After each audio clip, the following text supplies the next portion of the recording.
যুদ্ধের মধ্যেই কি ৩৫টি পারমাণবিক অস্ত্র তৈরি করে ফেলেছে ইরান? তবে কি যুদ্ধের ময়দানের সকল চিত্র এবার বদলে দেবে তেহরান? মার্কিন সমরবিদদের দাবি, ইরানের সামরিক বহরে রয়েছে কমপক্ষে ৩৫টি পারমাণবিক অস্ত্রে। ইরান তাইলে কি ৩৫টি পারমাণবিক অস্ত্র তৈরি করতে পারেছে? যদি করতে পারে আলহামদুলিল্লাহ, মুসলিমরা তখন যে উপরের পর্যায়ে চলে যাবে, মুসলিমকে জয় হবে। ৩৫টে পারমাণবিক যদি আল্লাহর ইচ্ছায় ইরান তৈরি করতে পারে, তাইলে ইরানের আর পিছনে ফিরে তাকাতে পারবে না। কোনো ইহুদি রাষ্ট্রগুলো ইরানের দিকে আর চোখ তুলে তাকাতে পারবে না।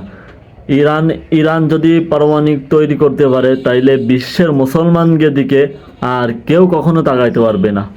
আপনার কি মনে হয়, তাকাইতে পারবে? যদি তাকাইতে পারে তাহলে একটু কমেন্টে বলে যান, আর যদি না তাকাইতে পারে তাও একটু কমেন্টে বলে যান। আর ইরানের জয় মানে সমস্ত মুসলিমকে জয়। ইরানের পরে যে ভয়াবহকার অত্যাচার করা হচ্ছে, হামলা করা হচ্ছে, এটা কখনো মেনে নেওয়া যাবে না।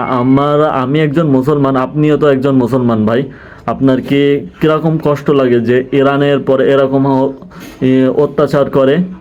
ইরানের পরে অত্যাচার দেখে ছোট ছোট শিশুদের পরে অত্যাচার দেখে যে বড় বড় পারমাণবিক নিয়ে অত্যাচার করতেছে, আমার খুব খারাপ লাগে ভাই। আমার না খুব খারাপ লাগে, তার জন্য আজকের এই ভিডিওটা তৈরি করলাম ভাই।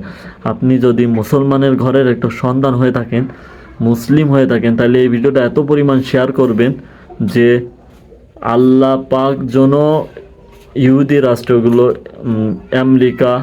আমেরিকাকে ধ্বংস করে দেয়, আমেরিকাকে একবারে ধুলোর সাথে মিশিয়ে দিতে পারে ইরান। সেই দোয়াটা সবসময় করবেন ভাই। ইরানের এই যে বড় বড় বিল্ডিংগুলো এবার পারমাণবিকগুলো যেভাবে আঘাত করে ভাই, আমার সত্যি খুব খারাপ লাগে ভাই। আপনাদের যদি খারাপ লাগে, অন্তরে যদি একটু আঘাত লাগে, তাহলে একটু কমেন্টে বলে যাবেন। আর ইরানের জন্য সবসময় দোয়া করবেন, আল্লাহ পাক জন্য ওদেরকে এমন জায়গায় উঠায় রাখতে পারে।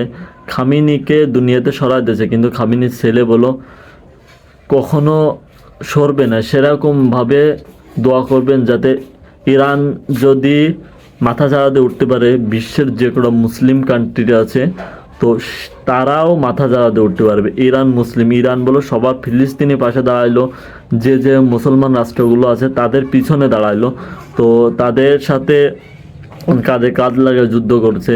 পাকিস্তানও বলো সবসময় ইরানের পাকিস্তানে কোনো কিছু হলে ইরান বলো সবসময় মুসলমানকে সাহায্য করে ভাই। ইরানের সাহায্য করা দরকার। ইরানে যাতে কেউ যেন মুসলিম রাষ্ট্র হিসেবে, ইরান যদি পাওয়ারফুল হয় তাহলে ভাই আমারও আপনারও মুসলিম রাষ্ট্রগুলো পাওয়ারফুল হবে ভাই। ইহুদিরা আর আমাদের চোখ তুলে তাকাইতে পারবে না ভাই। আমার না খুব খারাপ লাগে ইরানের যেভাবে বোমা হামলা করে, যেগুলো করে, আমার খুব খারাপ লাগে। আপনি যদি মুসলিম হয়ে থাকেন তাহলে ভিডিওটা প্রচুর পরিমাণ শেয়ার